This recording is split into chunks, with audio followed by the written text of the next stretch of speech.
Hi, everyone.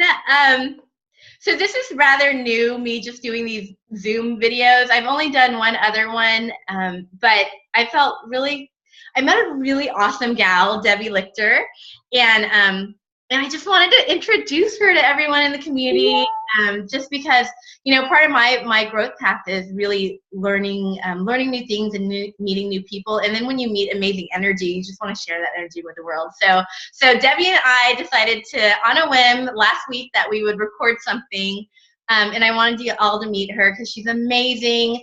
We're going to be talking around, and this is totally Debbie's title because there's way too many S's for someone who lisps. But it's called 3 Secrets to Sustainable Self-Care for Coaches, Healers, Intuitives, and everyone else in my group.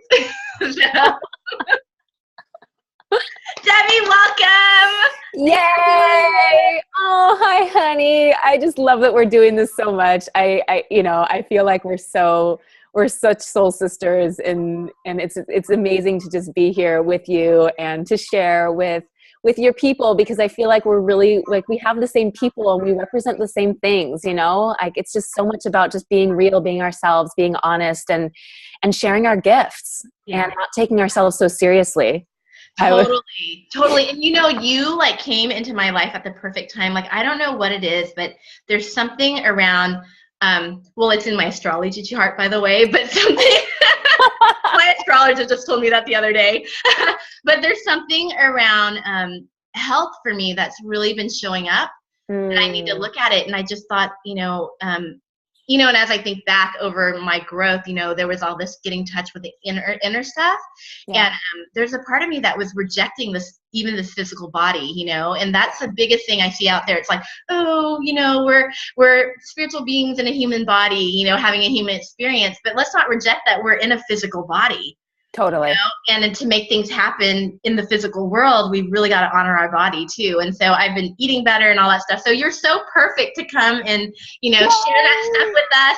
And I have cheats, by the way. This is fun. A red Dixie cup, but it's water. Nice. All water, but it's my way of pretending it's fun. Awesome. It is super fun. I love that. Yeah, we could pretend that we're at a frat party. Totally. But anyway, so tell everyone about you and your journey, your story. You're amazing. Like, you have to repeat your story. Yeah, gosh. So, I feel really blessed because my life is so amazing right now. You talked about your health, and today my relationship with my body is so free. It's so peaceful. I am intuitively guided on how I live my life, like what foods I put in my body. Let me just first share by saying that I work with women entrepreneurs all over the world who struggle with food addiction and really having an unhealthy relationship with food in their bodies. And what I get to do is, I just feel like my journey, which I'll share about in a second, I just have so much peace today. Like, I want everyone to know, oh my gosh, you can live as an incredibly spiritual, aligned woman or man and be totally, totally empowered and connected in your body. Like, both of those things can work together. And in fact, as I'll share more, it actually has to work together for us to be really full beings and to really, really give our gifts and make it the contribution that we want to make in the world. Yeah. And, my journey, it feels so good right now. I've been working with women for nearly a decade all over the world. And, I have 20 years of expertise in the health and fitness industry. I don't know about you. Are you also a high achiever person? Yeah, I am. Yeah. I was like one of those high achiever people. So I was, graduated UCLA, summa cum laude. I went to go work for Cosmopolitan magazine. I was, internationally, I was creating all these glamorous campaigns for companies like Estee Lauder and Tommy Hilfiger, and kind of had all that stuff. going on out there, and then came back to the States and pursued my 20 years of experience in the health and fitness industry, and became a health and fitness expert, and was running a health club, and was like the picture of Pilates and like picture of health and like expert in Pilates in my community. And I was living a complete lie, because I was completely addicted to food. I was compulsively binging at night. I was restricting during the day. For me, it even got so bad. I couldn't control my appetite. And I was so obsessed about it. And I was so obsessed with like keeping up my facade of how I looked on the outside, that I actually resorted to using drugs. And so I was doing drugs. I was working 70-hour weeks. My adrenals were tapped. I was exhausted. My relationship was in ruins. I was all codependent. And I was acting out in all these different ways. I was constantly anxious and overwhelmed. I felt so much self-doubt because I just felt like such a fraud. I had so much shame, and all I wanted was to feel in control. Like I just wanted to figure things out. I wanted just some peace. I wanted to be able to exhale, or just take a deep breath. And I just felt like I was just going and going and going. And people on the outside, I was really, really good at keeping that appearance up. It wasn't like I was this big, like the big black sheep in the family case where, everyone's kind of worried about Deb, the problem child. Like I was accomplished. I was successful. To look at my CV, it would be like, yeah, this person's dialed in. Yeah. And I was just like, yeah, I'm complete. Then why am I feeling so empty inside? Yeah. Were you like emotionally shut down too? I was completely emotionally shut down. I was so in my head. I was so disconnected from my body, even though I was a Pilates expert. I was teaching mind, body, fitness. Yeah. And yet I was completely cut off. And I just felt so alone. Yeah. And it really wasn't until I got honest with myself, like really, really got honest. And then met a mentor who helped me to even get more honest, because I didn't realize like how much of a lie I was living in. I didn't even realize it. Yeah. Well, and I think that's the hardest thing, is that we think we're honest with ourselves, but we are so good at fooling ourselves and lying to ourselves. So what did it take? You met that mentor, but was there like a pivotal moment that hit where you got really super honest? Yeah, gosh. So what happened for me was I just, I started to feel like the world was kind of caving. I kind of got to a place where I was in so much pain, that the pain that I was in, I'm like, something I'm doing is not working. And I finally, it was like a place of such deep ego deflation. Uh-huh.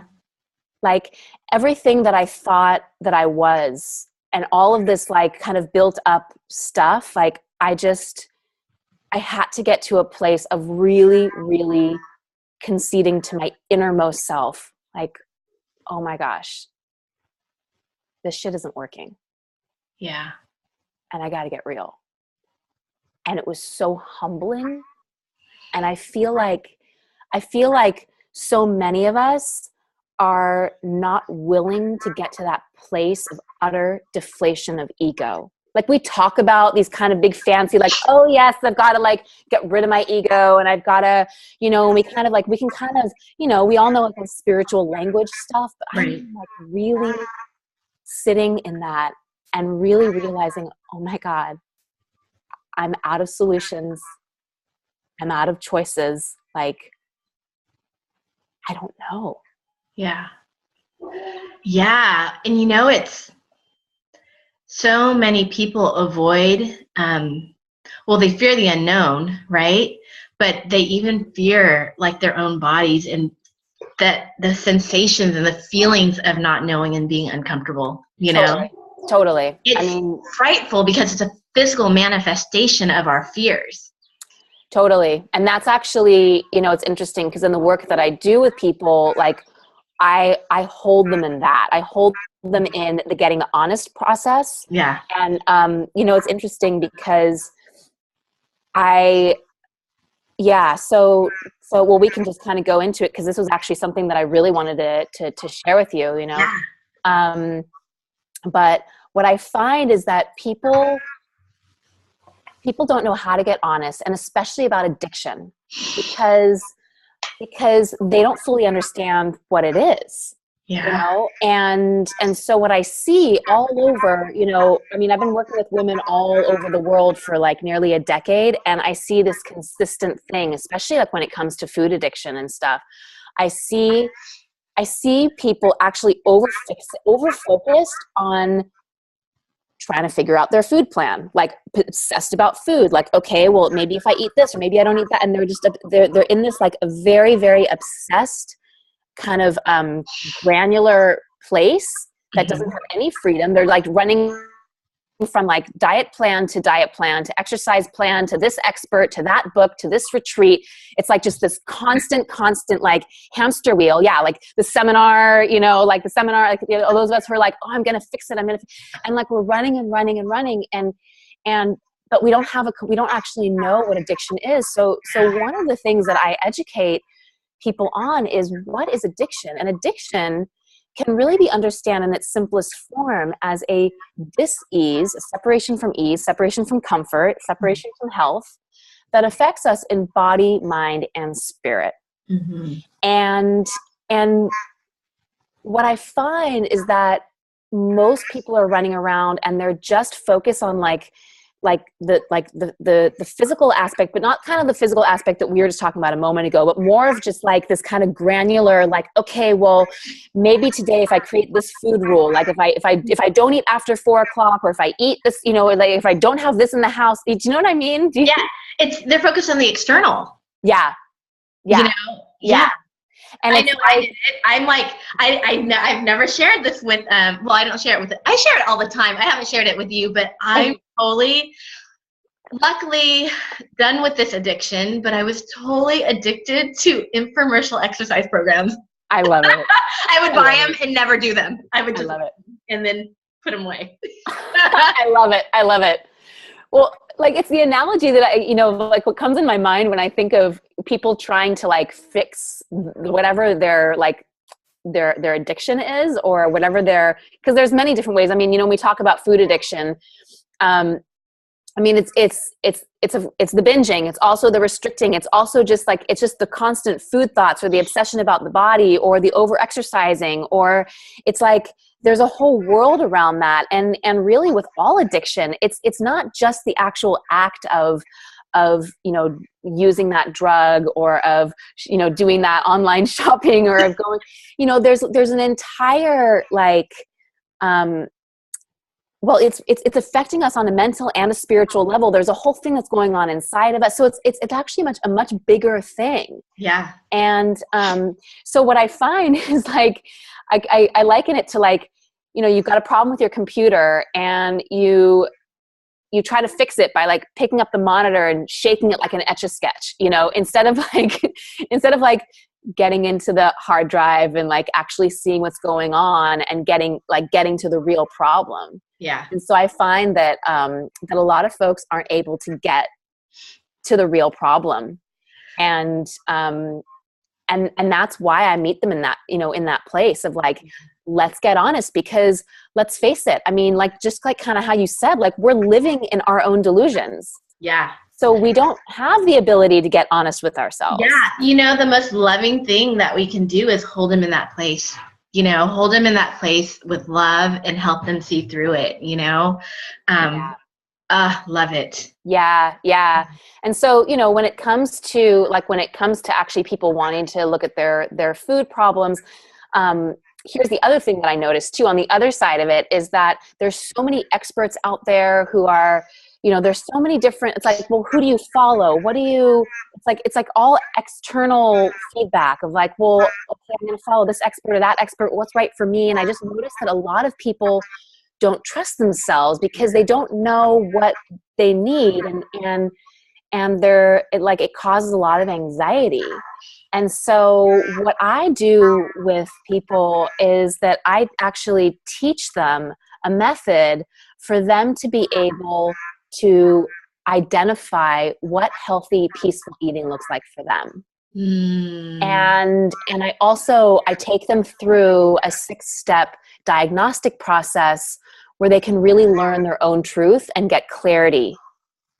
So they're not running around like trying to fix something that they don't fully understand. Yeah. And they're finding out like what their truth is. And then from that place of their truth, then like, okay, so from that place now, what works for me?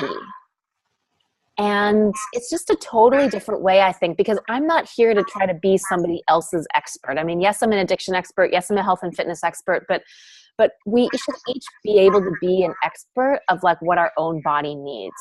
Totally. Yeah. So true. So true. And I've really relaxed a lot about that stuff, and really just being intuitively guided to what I feel like I should eat, and when I should eat.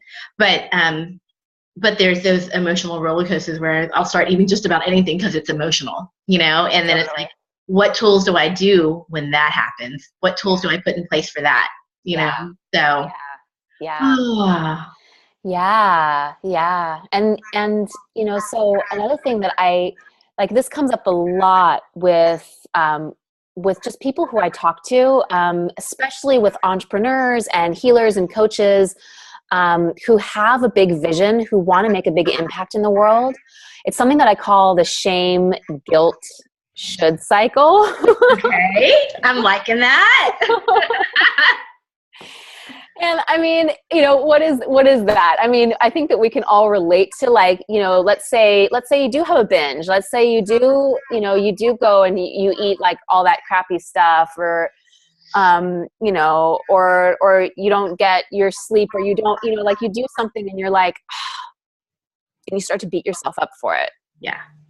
And I feel like that punishment, like the beating ourselves up, the blame, because then it starts to snowball. Like, you're a failure. You're never going to get this. This is what you always do. This is your, and we all kind of have like a really, really good at like really fleshing out that story. Like, what's your inner, like when you do something, like what, like, where would your mind go? Like if you were going to go in that shame cycle, like give me an example of something. Yeah. Yeah. Well, first of all, my body feels icky, it just feels gross already. And then the mind starts beating me up like, oh, I can't believe I'm doing this. This stuff is so bad for me. I can never be disciplined enough. And why can't I just say no? And I need all of this out of my house. And why did I even buy it? Totally. And then I go into blame too. I am not letting my husband shop anymore. It's all his fault. It's all his fault. And it just gets uglier and uglier. Uglier and uglier. It's the media's fault. Damn it. They put that food in my house. And like, here's what shame is. Shame is the gap between our perception of where we think we should be or who we think we should be, and where we perceive ourselves to be right now. So it's like, for me, like working as a health and fitness expert, it was like, I should just be healthy all around. I should be this ideal weight. I should be, acting in this way. Like I should be eating this way. I should be sleeping this way. I should be working this way. I shouldn't be doing this, but I'm doing this. Yeah. And so that gap right there, that discrepancy, that's where shame lives. And that is also where addiction thrives. Any kind of addiction. It's where it thrives because we're living incongruently.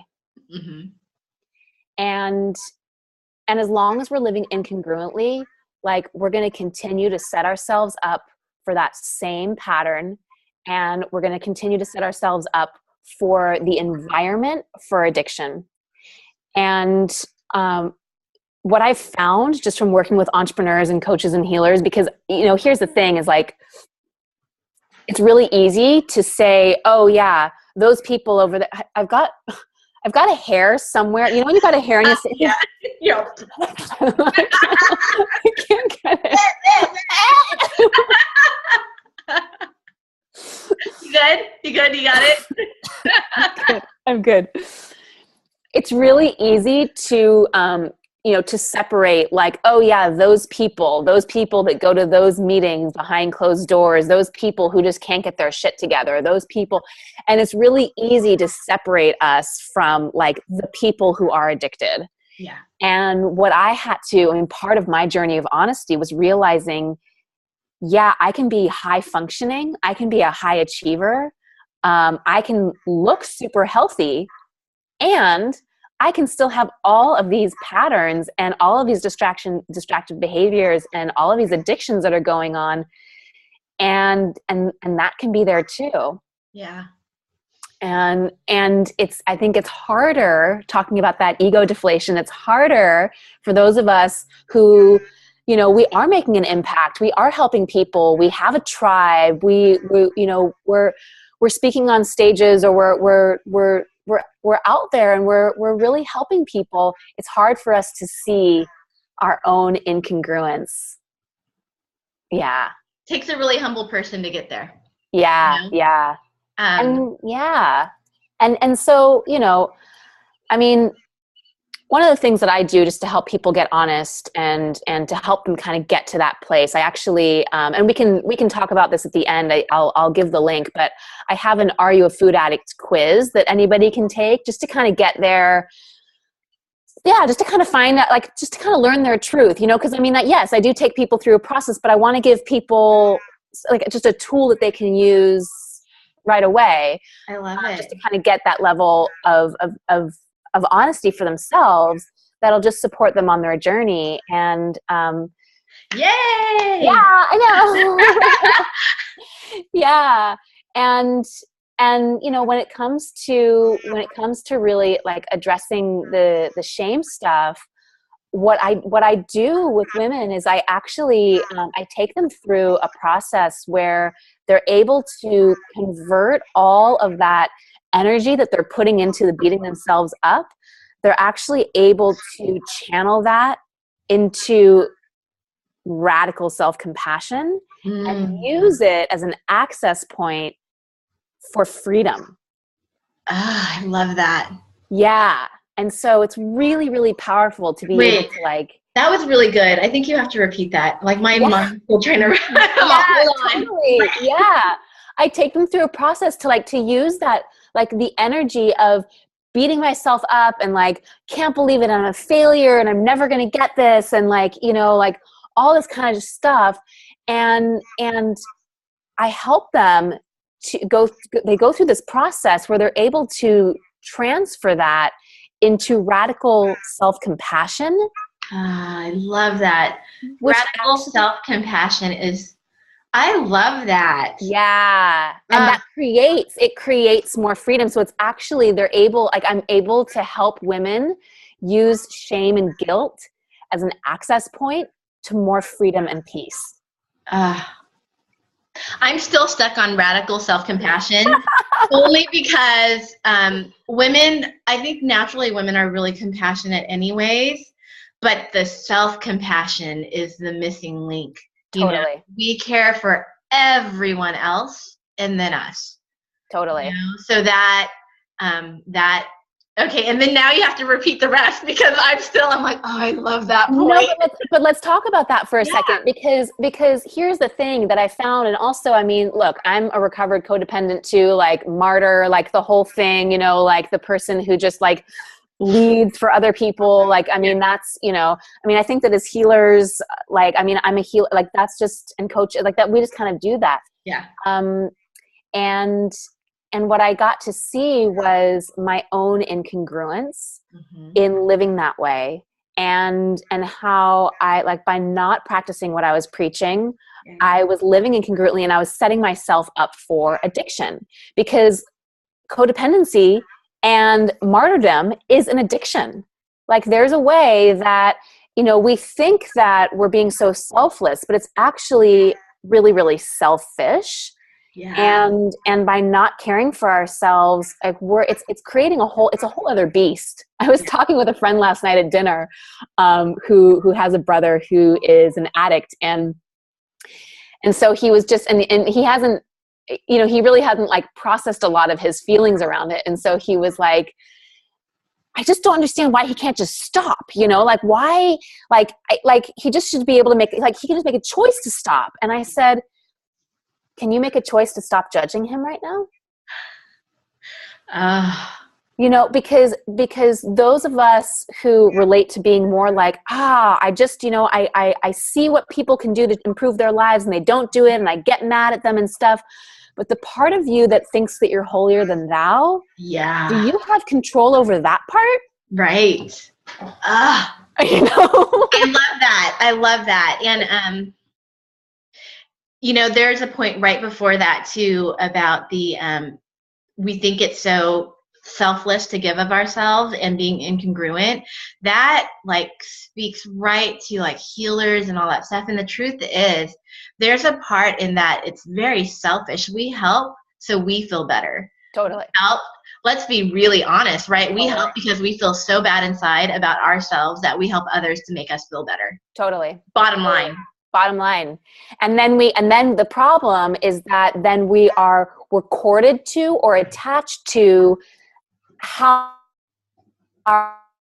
see, if it was coming from a place of wholeness, then we would give and it wouldn't make a difference to us how that person received it or if we were getting back, because we would feel so full. But see, that's not what's happening. Right. We're exhausted, we're overextending ourselves, we're giving of ourselves, and then we're like, how come you're not responding? How come you're not kissing my feet? How come you're not reciprocating? How much, and we kind of, and that's how we know that we actually have an agenda and a motive, even though our motives look good. Yeah, exactly. And it's, I talk about that in my 7 tips of having a abundant life. It's really about detachment, right?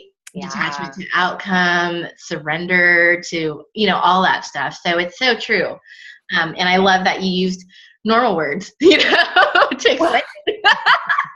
Well, because I do a whole thing, and I don't know if we have time for it today, but I do a whole, I really talk about the secret about control. That because so many women who I speak with, they're like, I just want to have a sense of control. Like, I just want to get in control of stuff. And here's the thing that I found in my own journey is that it's not about gaining control. Yep. Absolutely. It's about learning to let go. Yep. And we exhaust ourselves and we can kind of know that intellectually, or, a lot of us who've done a lot of spiritual work, we can kind of, we're like, yes, I know it's just about like letting go and the universe and da-da-da.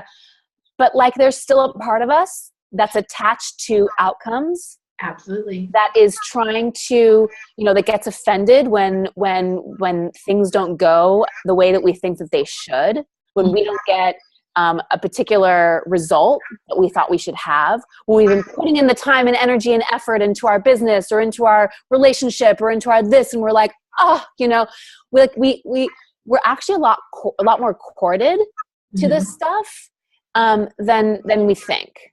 Yeah. And so it's a big deal. I'm glad that you're on that track too. Yeah, totally. It's just, and that, it was in my title. I was an assistant controller. I control things, For a multi-million-dollar company, I was the worst, Oh my God, that's so great. That's so great.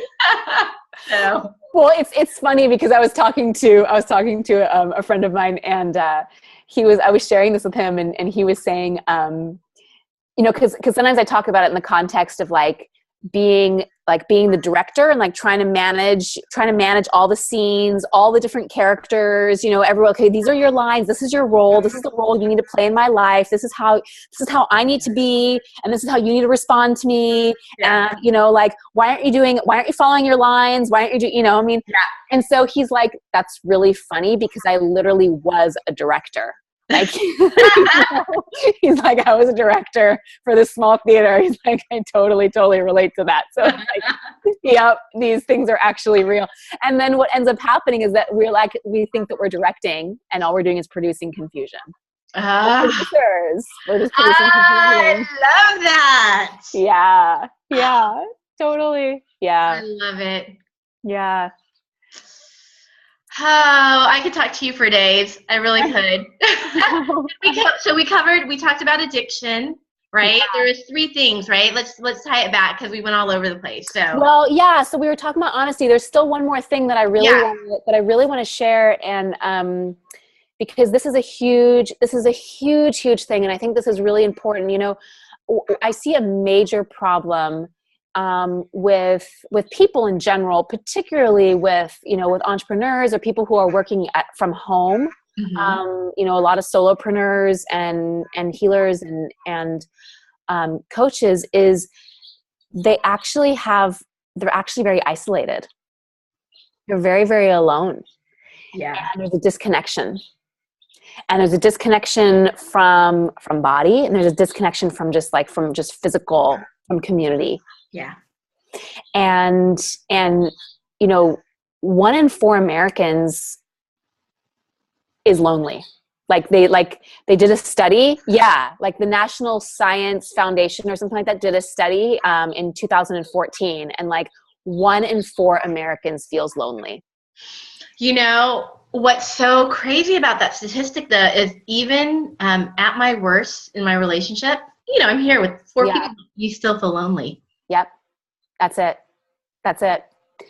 It's so lonely. And that's how I was in my addiction. I mean, I felt so alone in it. I'm like, nobody gets this. Nobody could understand the crazy shit I do behind closed doors, and then who I'm being out here, and the insanity of my day. And and I was in a relationship and stuff, but I felt so alone.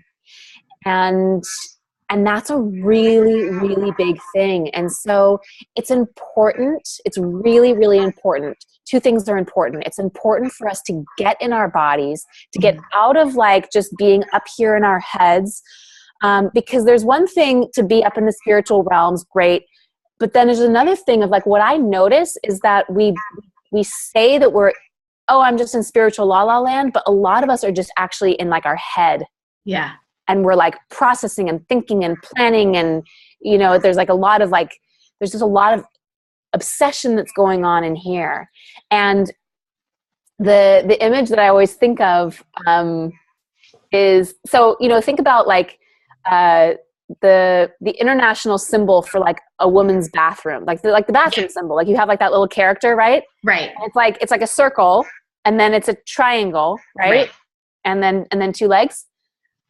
Have you ever noticed that this head is not attached to the body? No. It's just a circle floating above a triangle like this. Huh. And I look at that and I'm like, yeah, that's actually that. It's unconsciously, every time we need to use the restroom in a public place, we look for that sign. We see that sign. We're like, yep, we identify as that. Oh, that's woman, that's man. And we go into that room. We're like, yes, that's me. I am a floating head above a body and detached. Wow. What Isn't that crazy? Great observation. And so it's really, really powerful for us to get into our bodies and to actually, you touched on this at the very beginning, but for us to see our bodies as the access point for our development, for our spiritual growth, for our, and like you said, we're spiritual beings having this physical experience.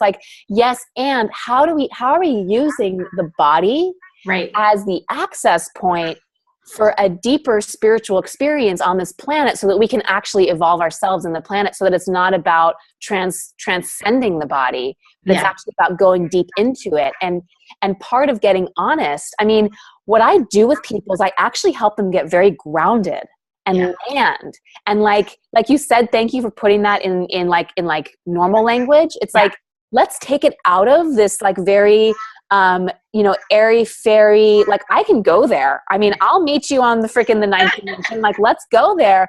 But let's actually bring it into the 3rd dimension. And I think that a lot of us are so holier than thou about like living in like the third dimension, this like real material world where it's like, yeah, there's actually stuff that's going on here. And yet there's a lot of us that have stuckness that is keeping us here, but we don't want to look at it because we're like, no, I'm in the fifth dimension. I'm over here. I'm doing this stuff. I'm like changing lives and doing these things. And I'm, like, that's great. Let's actually look at what's real in this world.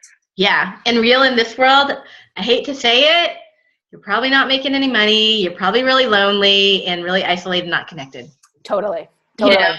And it's funny because I'm to the point where I'm back in my body and getting more grounded and really showing up, because like I said before, there's this point where you think about it, it's like there's like, don't be doing, just being. Well, part of being is doing, you can't meditate all day, and then so there's this whole thing about not honoring this physical body that we have, like forget the brain, don't think, well, we have a brain, why don't we honor it and use it to its most amazing capacity, and have self-mastery, complete self-mastery. Totally. Absolutely. Yeah. And that's, absolutely. And so I really believe it's important to get into community, and it's important, like, so there's different kinds of communities, and so what I find is that for a lot of coaches and healers and entrepreneurs, like they might have their tribe of like their company, like whatever their brand is, like their people, their clients, right? Mm-hmm. And they have their community. And that's great. That's awesome. But I find that every person needs another community to be a part of, where they're not the facilitator, where they're not the ones that are having to hold the space, where they can come unglued, where they can be real, where they can look, unsexy or be vulnerable, or like, and where they can really be seen, and where they can also like change roles to being the student instead of always being the teacher, being the person who's on. Yeah. It's agreed. So important. It's so important. Oh my gosh, agreed. Yeah. I know I have my communities, and I don't necessarily get messy all the time online, although I'm not afraid of it. Yeah. Not afraid of showing the messiness after I get through it, but that community not to have to, 100%. It's so true. It's like, because because I'm like the most like raw, honest person when it comes to, I'll share everything, and my clients know everything, but they don't need me, like I'm there to hold them in a container. Yeah. And that's, that's like that's what I'm doing with them. And so that they're not there to process me or to hold me.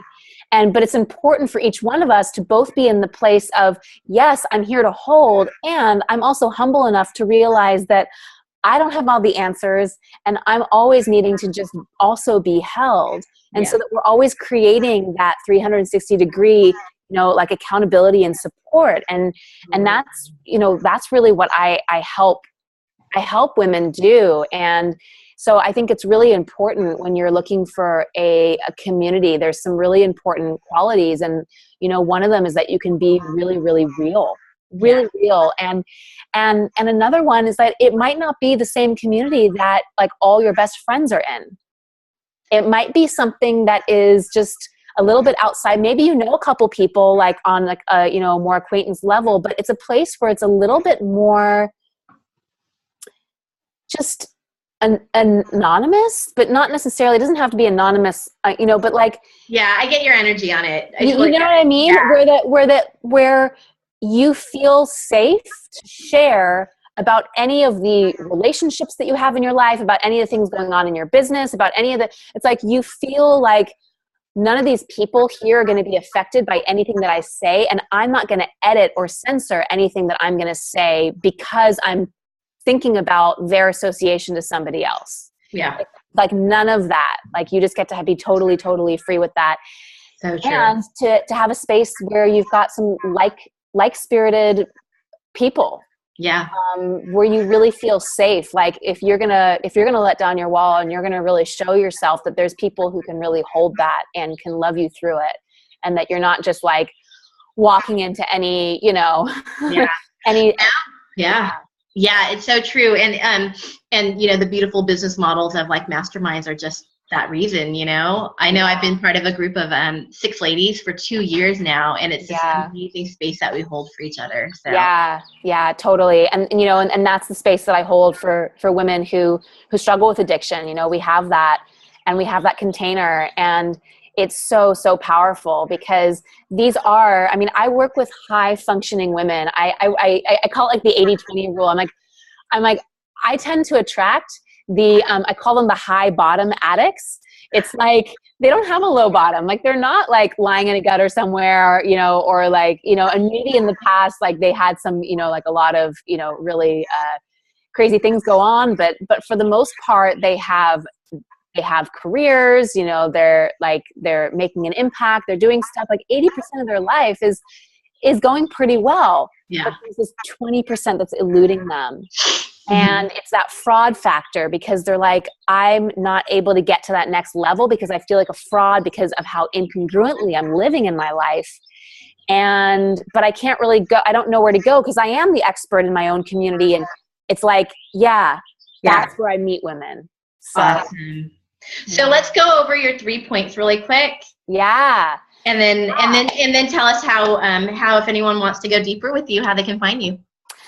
Yeah, thank you. So, so the first was just around getting honest, and we talked a lot about getting honest, and that is like, it just starts the conversation. And of course, once somebody's willing to get honest, then they actually need support in how to get honest, so that they are learning their truth, they're getting the information that they need, and they're getting the experience that they need, so that they can actually come back to themselves and become the expert of their own body and what they need, and really trust themselves to make healthy choices. Yeah. So getting honest, and then really understanding shame, and coming to a place with shame where you're able to use shame as an access point for radical self-compassion, which actually you're like, yay! And really, like, the women who I tend to attract, or who want to work with me, like, they're really looking for freedom and they're looking for peace. And so I lead them through a process where they're able to go from this shame beating themselves up cycle to a place of radical self-compassion, to actually, like, even further along that path to, like, because once you have that radical self-compassion, where does that go? To actually being free, and to then, I mean, being so open, because then you can help more people. You're living congruently, totally. and you're able to make a bigger impact in the world. Nice. And also, like, things can show up for you. Money can show up for you. Opportunities can show up for you, because you're living congruently. See, that's the thing, is that when we're incongruent, the universe is constantly trying to manifest things for us. But if we're living incongruently, if, like, our chakra system is like, our head saying one thing, our heart wants something else, we're speaking a different truth, we're not living from our gut, like, we're disjointed, then we can't actually metabolize what the universe is trying to do in our lives. Yeah. I love that. That gave me a visual of literally, like, the universe's energy in alignment, right? And we're all around it. So just get in line, It's alignment. Yeah. And we can talk about it, but we actually need to go through a process in order to fully get that experience. It's not just like, And then really about this piece about, the problem that I see with so many people is that they're really alone, and they're isolated, and they're detached. And so to get into our bodies, to ground, and to be in community. Yeah. I love it. Yeah. I love it. And then tell everyone how to find you. Yeah, well, if you're interested in getting some more clarity around your relationship with food, I invite everybody to take the Are You a Food Addict quiz. So you would go to freefromfoodaddiction.com/quiz. And I'm sure we can put that up in the group. freefromfoodaddiction.com/quiz. You can take the quiz, you get your results, and then I will be giving some other tools in there. So you're not going to be alone. You're not just going to be sitting there like with, okay, great. Now what? Now, like I realize I'm this kind of eater. Now what? I really hold your hand. Like that's the big thing, is that I'm like with my people step by step. And I know it can be scary. Getting honest is scary. It's uncomfortable. And so, so I really want to meet people that way. And anybody is welcome to just private message me if you want to just reach out. If you have some more questions, I would love to connect with you. Awesome. Well, thank you for spending time with me. I knew this would be so much fun. I know. I love it. Yay. Okay. We'll have to do it again soon and talk about control. Totally. Yeah, we'll go on that one. We'll totally will. Okay. Thank you so much. Thank you so much, Thuy, for having me on. Yeah. Yeah, I love you. Mwah. Bye. Bye.